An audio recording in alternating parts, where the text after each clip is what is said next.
ka Directorate General of Foreign Trade DGFT Ministry of Commerce and Industry ka khatnyau tarik ujumang arajar pesan kala penmi ya ka jingpen bana ka babu kendon ki kato kat ni ki mar kum ki jan ready made ki mar bam bala pen kre bat Kiwei na Bangladesh panwan ra se India na ka benta ka kam khai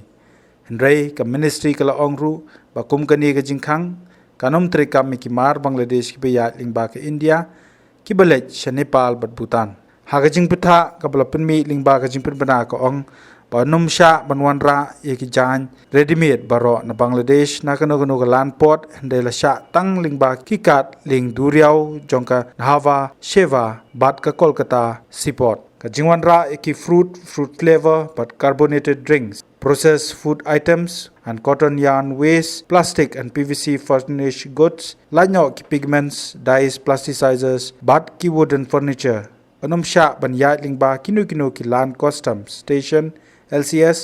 ne integrated checkpost ICPs Ibadan ha Assam Meghalaya Tripura bat Mizoram bat LCS Chan Grabanda bat Fulbari ha West Bengal ki jingkhang kanom trekam ya ka jingwan ra ki dokha LPG umpnyang bam badu mau na Bangladesh Habatin pej bahagi ki shop ka shop plus F ka plus F hakabam bangi bam duna ki eki batte ye kamet Namar kata habat thiru atau khau kamlu ka umpnyang kadut pet ya ka shop plus F ha ka jingsom. Yaki nutrient kum ki vitamin bat ka iron la ai khan diat bat ka bathau bha kam khta ai ka dur jing ki mar bam ka jing ma lani ka rukom shet yaki. Balehi banai kita. Ka don ka we ka jing mentoy ba kongsan. Ka kot ka khia.